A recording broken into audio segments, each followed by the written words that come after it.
I'm Daniel Levine, and this is the Bio Report.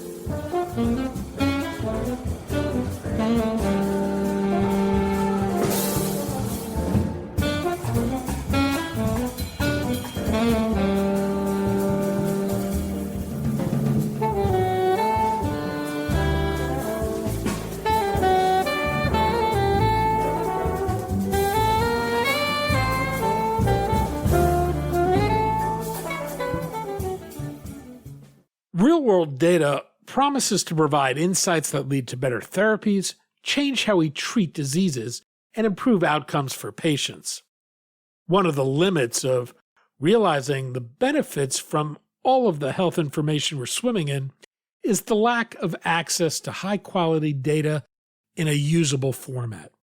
Verana Health has built partnerships with medical societies to provide access to exclusive real-world data from a network of more than 20,000 clinicians. We spoke to Sujay Jadhav, CEO of Verana Health, about the potential for real-world data to improve our understanding of health, how Verana is addressing challenges these data can present, and the areas of medicine on which it's focused.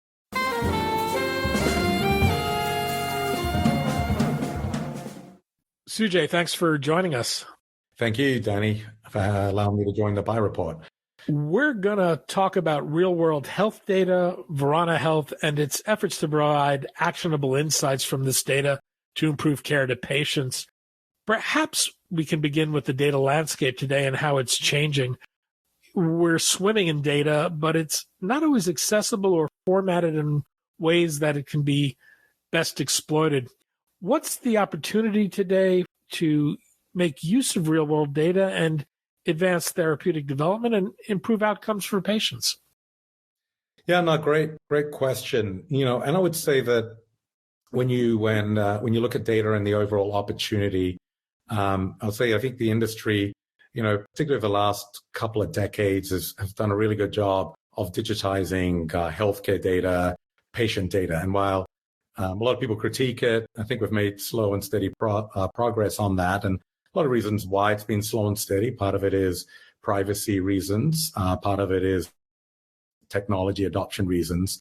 But happy to say that I think overall we're in a general good state in terms of at least having to digitize a lot of the healthcare data out there.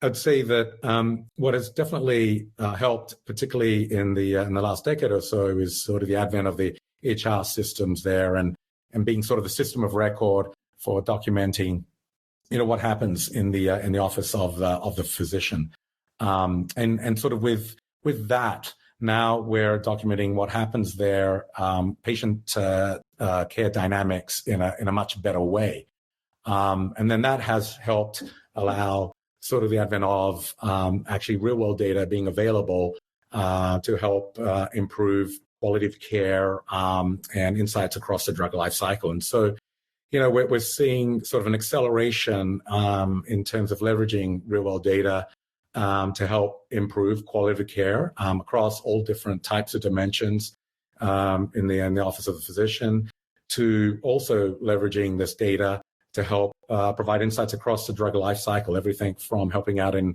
clinical trials around the way that you select sites, patient recruitment, the way you launch particular drugs to ensure that they're very, very impactful, as well as to ensure and make sure that the drug is very, very, very safe. There are no issues once you launch the drug as well. And so, we are seeing now with real-world data a better quality, a better timeliness with the data access we have to help provide, value across that whole overall continuum from healthcare to life sciences. You mentioned the digitization of health records, but are we seeing this with other data streams that can be integrated with and overlaid on that data that's really opening up the potential to really get new insights out of all this? Yeah. I mean, when we, and it's an area that we focus on with regards to real data, which is ingesting sort of what is available in the EHR system, which is, patient care dynamics overall. And so that's sort of the core data that we're actually integrating into. But what we are seeing and what we are actually doing is augmenting that with other data sets to tell sort of a holistic story with regards to the particular area that we're focused on. So other data types are like claims data, for example. That's a data source that we are leveraging to augment the EHR data that we bring in. We're also bringing in imaging data as well, and that's very exciting given that imaging data is actually in a lot of ways an unbiased sort of real-world data source as well. But that's another data source that we're bringing in. Genomic data as well is starting to be more and more available. As there are registries out there, patients are getting more proactive about providing that type of data. And we're also leveraging that. And then finally, I would say sort of social media data as well. This is an area that, different parts of the overall continuum in the life sciences are leveraging in different ways. And, for example, in the clinical trial area, they're leveraging it for helping out targeting and improving recruitment of trials there as well. As well as understanding sort of the dynamics of, patients with a particular condition out there, how they're doing in a broader social setting, as well. So these are sort of the other data sources which, put under the category of real world data that are starting to leverage a lot more to help provide insights. There are a few challenges that come to mind with real world data. Even though we have these electronic health records, oftentimes they're built to suit a very specific purpose and not necessarily designed to exploit the data for a research point of view. There's also an issue with the problem of data silos and getting access to data. Verana's taken an interesting approach to addressing these challenges by partnering with medical societies. What data are you able to access, and what's the range of data you have? Yeah, thanks, Danny. You're right. And definitely, yes, the consistency of the data, from EHRs is definitely all over the map. I think you highlighted sort of one of our key approaches, which is we partner with the societies in the 3 therapeutic areas that we are currently focusing on ophthalmology and neurology and urology. And that's key to sort of our approach around generating insights out of this real world data. What we get with the partnership that we have with the society is definitely credibility and understanding that therapeutic area, them helping guide us on areas that we should focus on from a research perspective. And secondly, what we also get with this is they are sort of in a lot of ways sort of an accumulation of the voice of the physician. And what they have done actually in each of the therapeutic areas that we focus on, they've built out a registry, which in essence is an entity which the members of the particular society contribute their data to that. So that allows us to get the data at a good scale, which is extremely important, to provide the insight that we need to do. The type of data that we are bringing in is generally anything within the EHR. So there's structured data, so particular conditions which are just described by ICD-10 codes. But also what we are finding in some therapeutic areas like neurology and urology, they may have not as many ICD-10 codes which describe certain conditions. So we're also going and ingesting the unstructured data, mainly the physician notes as well. So we're bringing that as a data source in. We actually augmented, as I mentioned a little bit earlier on, with other types of data sources like claims data, and potentially imaging data as well.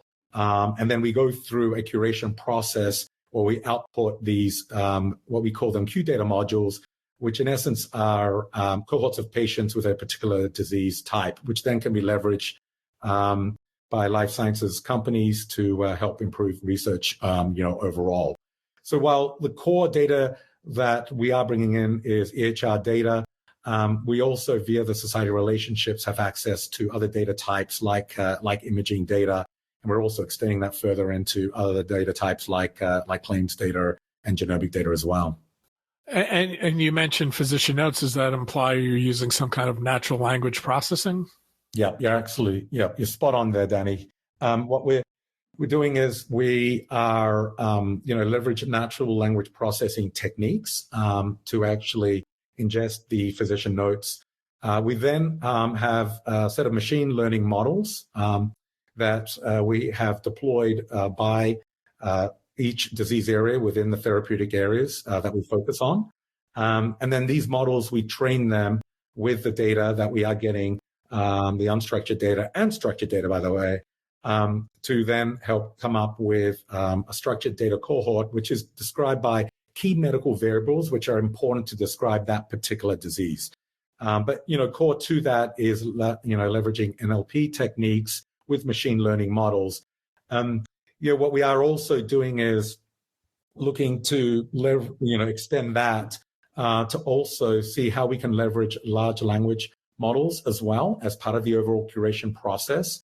We're leveraging LLMs in terms of the way that we help come up with initial medical variables. Once we set the initial models, then we're leveraging LLMs to accelerate the way that we can actually curate the data at a much higher velocity, to help sort of bolster up the patient cohorts that are a result of this overall curation process. And how much work goes in on the front end in terms of standardizing the data and validating it? Yeah, significant amount of effort. We are currently integrating into 50 different EHR systems. So like the big ones like Epic, Cerner, as ones which are specific to the therapeutic areas that we focus on. As you can imagine, with 50 different EHRs, the way that you integrate into them, can be very, very different and very, very complex. There are standards out there like the FHIR standard, but the way that some of the EHR companies leverage those standards is very, very different, as well.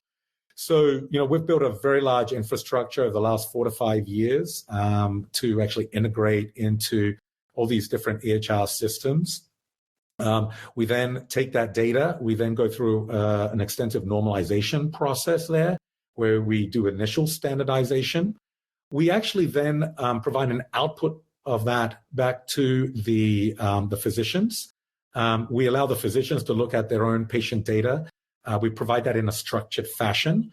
So it allows them to understand sort of quality of care metrics with regards to the patient cohort that they have, which is sort of one of the key areas that we want to focus on, which is improving quality of care.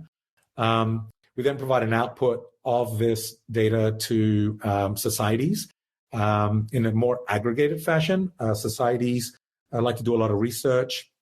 They work with the FDA, a lot of different areas there. So we actually provide a data output to them to help there. And then finally, we provide a data output in a de-identified fashion to life sciences companies to help drive insights there overall. But, a lot of the infrastructure, that we have built over the last 5 to 6 years goes into integrating into sort of the large number of EHR systems that we have and going through and executing on sort of this extensive curation process that we do to take in the real world data and provide insights. You joined Verana in 2021 as CEO. You were previously Global Vice President of the Health Sciences Business Unit at Oracle. What attracted you to Verana? Yeah, no, great question. And yeah, there's a lot of things which, attracted me to Verana and sort of stepping back, in terms of sort of my career, I've spent close to 26 years actually being part of helping lead technology-based companies focused on healthcare and life sciences. And the first company that was part of the early team was a company called Model N. That was a company that focused on revenue management, which provide price transparency to pharmaceutical companies, medical device manufacturers. And while it was a data-centric company, it was also very much a process-oriented company as well. So we helped manage the overall revenue management process. And then subsequent to that, then I ran a company called Gabalto, which was a clinical trial software company. And what that did was actually help automate the early part of the clinical trial process, which is a process around identifying locations where you want to do the trial, getting those locations up and running for the particular trial, which can take up to 18 months. And in essence, that particular company was sort of like the TurboTax for setting up clinical trials. And what I found actually more broadly, I've seen the last couple of decades, the industry at large has done a good job of, adopting technology solutions which automate the current processes. I think it does depend on the type of process in terms of the extent at which they leverage data overall. But that's where I see sort of the biggest, opportunity. And so, when I came across Verana Health, which was in its early inception process, that was something which very much attracted me to Verana Health. And the type of data that they were focused on was EHR data, which I think is a cornerstone of providing really good real-world data insights there overall. I would say the other thing which was very attractive around Verana is it has a very strong therapeutic focus. At the end of the day, if you really want to provide a lot of really compelling value to physicians to help in quality of care, understanding the therapeutic area that they focus on is extremely important. If you want to provide a lot of value to life sciences manufacturers, across sort of the overall drug life cycle, understanding the dynamics of the therapeutic area is extremely important. And so, the partnership that we have with the societies, the focus by therapeutic area was definitely an attractive part. Finally, I would say, when you look at sort of the people involved in Verana Health, I talked a little bit about my background being part of some successful companies. There are other people within the management team, within investor base, which were also part of sort of the leading first-generation companies, such as, for example, Flatiron as well. So we have a number of people which are involved in Flatiron, which I would say is probably one of the, leading first-generation real-world data companies out there as well. And so when you put this all together, Verana Health definitely has sort of the ingredients to really going after this incredible opportunity that we see around taking real-world data and helping drive value around quality of care as well as furthering research. Verana is focused on the areas of ophthalmology, neurology, and urology. Why is the company started in those areas, and are there plans to move beyond them? Yeah. We actually started off in ophthalmology, and that was very, very purposeful. As that we are very focused on therapeutic areas and these specialty areas. And we picked ophthalmology first because when you look at the society, when you look at the registry that they're formed, it's probably one of the most mature out there. The IRIS registry has close to 70% of all ophthalmologists in the US as part of that registry. So the market share, the volume of data that they have is the largest in the ophthalmology industry at large. And so we felt that was extremely important because in order to provide insights in a meaningful fashion, overall, we wanted to make sure that we focused on sort of a therapeutic area where we had good sort of market share, of data. The other thing the Ophthalmology Society does provide as well, they've done a really good job of maturing, a lot of the different conditions that they have in terms of how you categorize them there as well. So the structured data element of ophthalmology is very, very high versus other specialty areas. So that's the reason why we started off that, and that's playing out extremely well in terms of our ability to commercialize our business and provide really good insights as well. We then added on neurology and urology subsequent to that. Part of it was those particular societies and the registries, they were looking for a partner as they were starting to mature their particular registries, a data service provider, like us to help them out there. And so hence the reason, why we partnered with them, as well. The other thing I'll add is what we are starting to see also is that there's actually an interesting cross-section between sort of certain variables in ophthalmology being leading indicators for urology and neurology. And so, things such as visual acuity, and understanding whether, that can be a good indicator for the early onset of Alzheimer's disease. There's actually interesting, we're starting to do research around, the connection between sort of ophthalmic images and being an early indicator for bladder cancer as well in the urology space there as well. So, we're starting to see a good cross-section between ophthalmology and some of those variables there being an early indicator for some key diseases in neurology and urology as well. What's the business model? Is this a subscription service, software service? Who are Verana's customers, and how do you work with them? Yeah. So, from a customer perspective, we have firstly, the physicians in the specialty areas. Secondly, we have the societies, and then finally we have the life sciences manufacturers.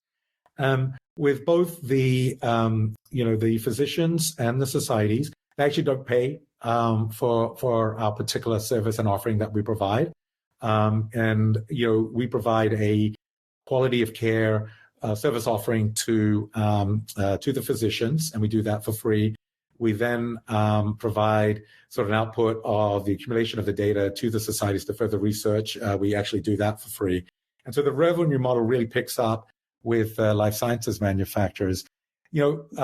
Historically, the model has been a little bit more services oriented, given it was focused on taking our data, curated the identified data sets, and providing insights to them by different indications for certain projects across the overall drug life cycle. We are now have morphed that into being more of a subscription service. So we have a data as a service and software as a service with the insight applications that we're providing on top of the data set as well. So the company now has become a lot more subscription, oriented, a lot more recurring in nature. And that's something which helps provide better predictability for us, as a business.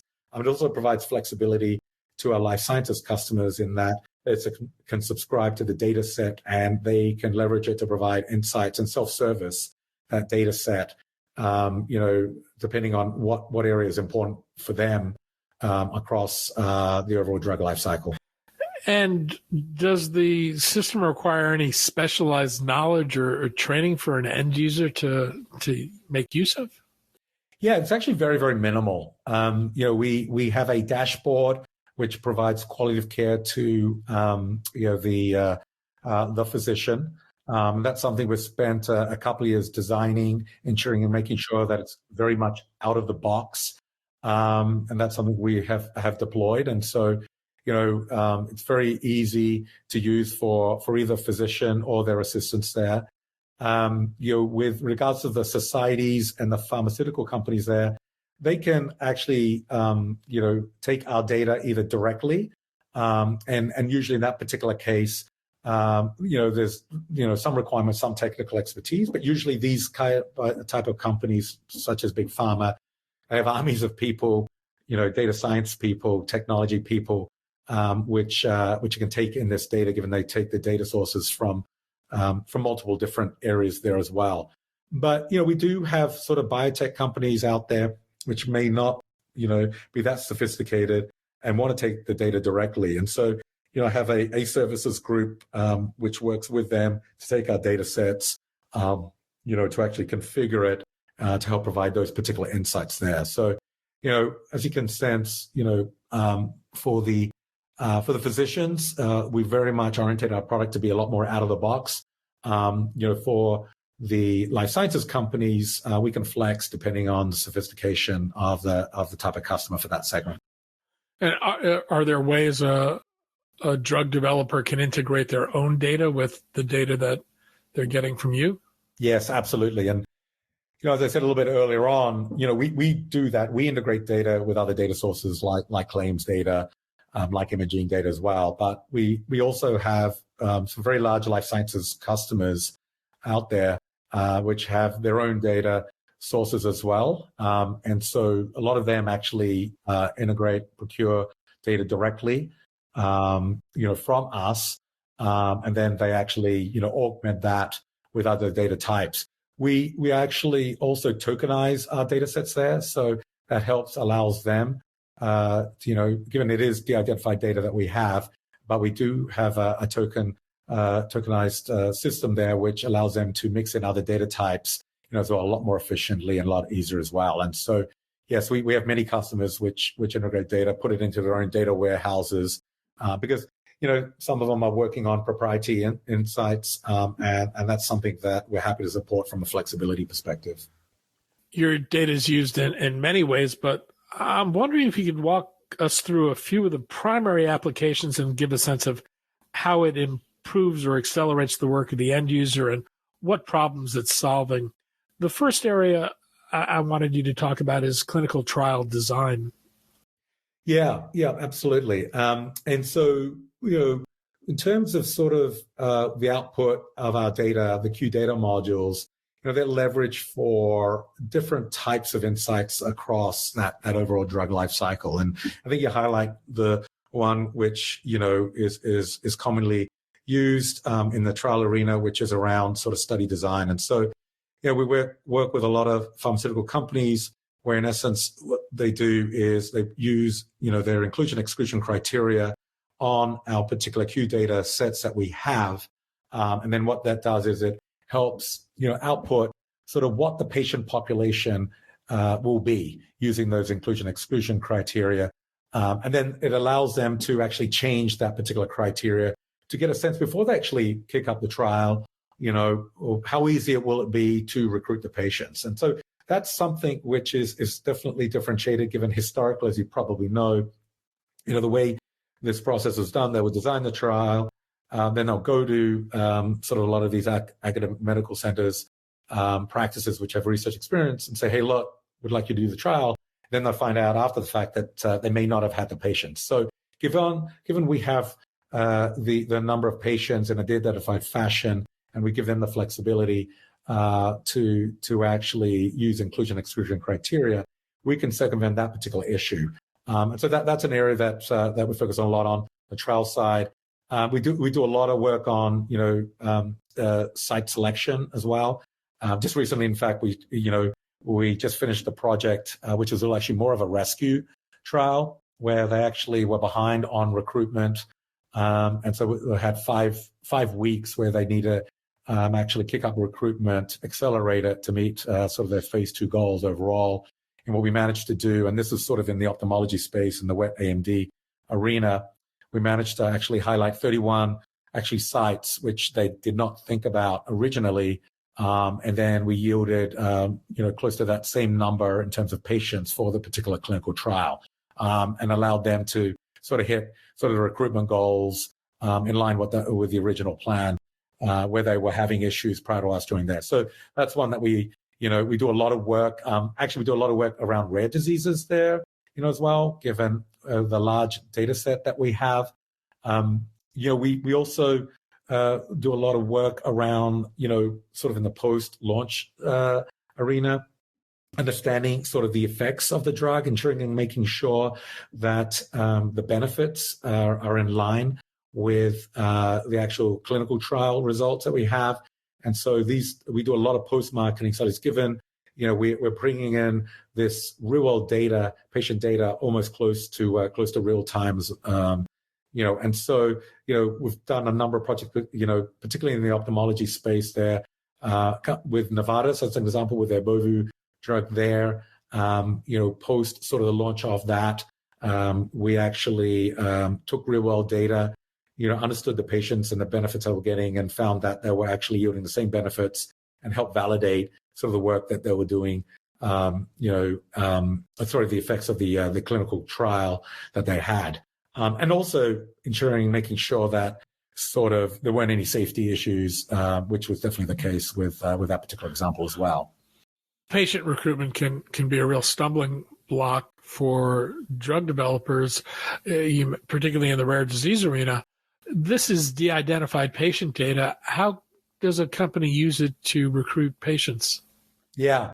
So, as I mentioned, what we do is we have these Q data modules, and then we have a solution on top of that. And again, this data is de-identified, which allows a pharma company to use inclusion-exclusion criteria to identify which sites have the patients. And so they can understand which sites have the particular patients. They don't know which were the exact patients, obviously, because it is anonymized.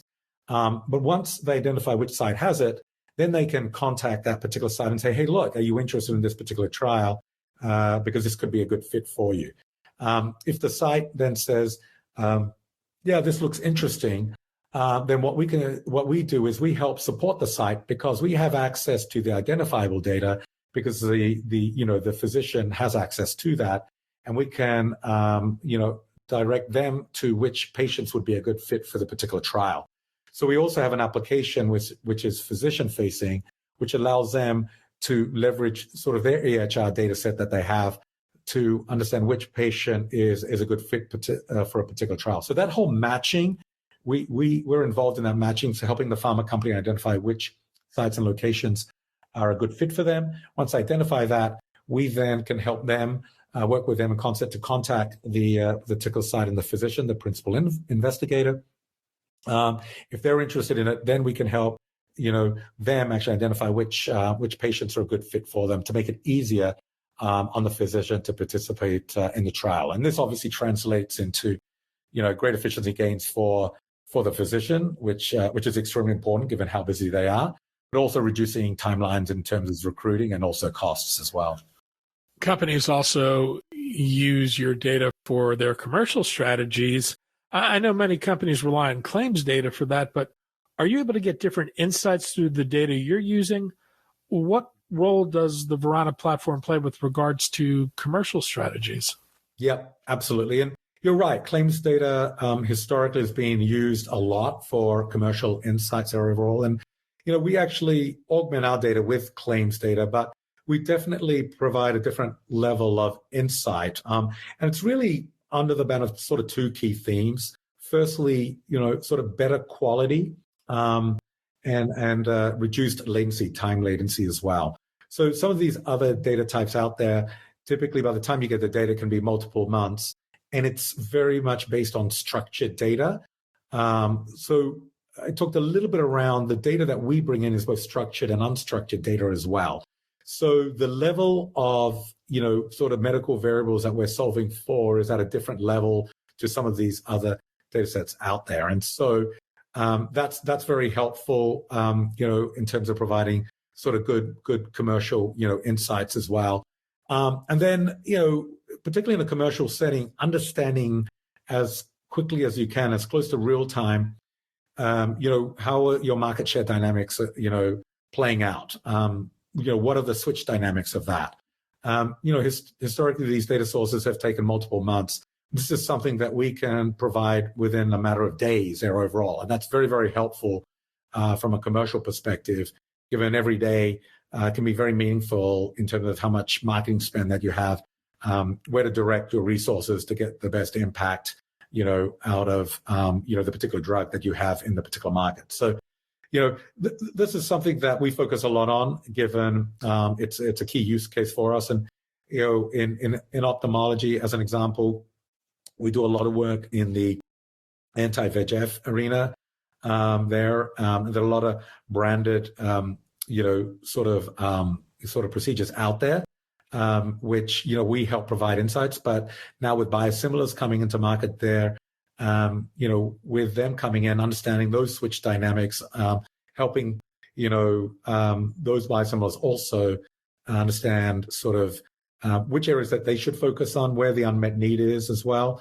And even the branded ones to understand, where would be the best area for them to focus on, are some of the type of insights that we provide with regards to our data in a commercial setting. I know you built these applications with specific purposes in mind, but I'm wondering, have you found companies using your data in any unexpected ways? And are you looking to, expand the applications that you are pushing? Yeah, we're definitely seeing that. And it's starting to emerge a lot more. Historically, we were, the way that we were, leveraging our data for insights were specific projects, right? And in that particular case, it was very purpose built for the insight, the the pharmaceutical company wanted there. But now we are providing sort of our data sets in a subscription fashion for them to take and leverage for insights that they feel are more applicable in a more self-service fashion. And so what we are starting to see is them leveraging it in different areas. And one of the areas that we are very excited about and what we want to help partner and focus on as well with regards to our customers in the life sciences sector is around clinical trials and external control arms. And so this is an area that I think is very ripe to where you can leverage real world data, which is in essence for the real, sort of the external control arm, sort of simulating in a way via real world data. And we're starting to see our customers, leverage our Q data sets in a subscription format to help out in sort of external control arms. And as you can imagine, that can save a lot of money in terms of not having to recruit patients. It also facilitates other very interesting models, such as umbrella studies, as well. So that's an area that we're very excited about, and we're investing a lot. But we're also seeing a lot of our large pharma companies also take our data and leverage in a more automated fashion. There's a growing effort to incorporate AI into virtually every aspect of healthcare. What's Verana doing in this area, and where do you see the biggest opportunities to use AI with regards to real-world data?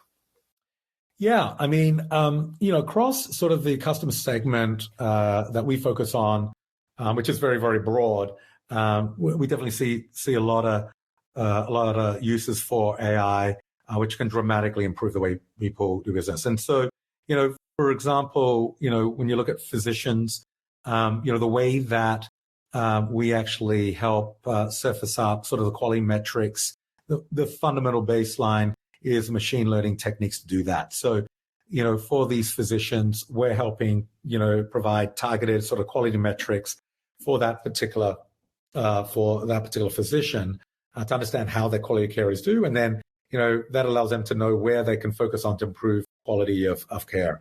Where we are leveraging AI throughout our overall curation process, I would say the first generation of real-world data companies out there, the way that they did curation was very manual in nature.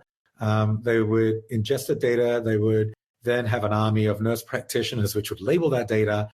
We don't have any of that. In fact, what we do is we actually have more data scientists, machine learning engineers, where we've built these disease-specific machine learning models to help curate that data. In essence, bring in the structured data, the unstructured data, to help create these medical variables which allow pharmaceutical companies to accelerate their overall research there as well there. So, we're using sort of AI to help our customers to automate some of the, administrative tasks that they're doing, and with a key focus on sort of the physicians there. But we're also leveraging AI and machine learning to help in our overall curation process, where the, resulting benefit is that we can help accelerate research for, our society partners, also the FDA, as well as our life sciences customers. Sujay Jadhav, CEO of Verana Health. Sujay, thanks so much for your time today. Thank you very much, Danny. I really enjoyed it.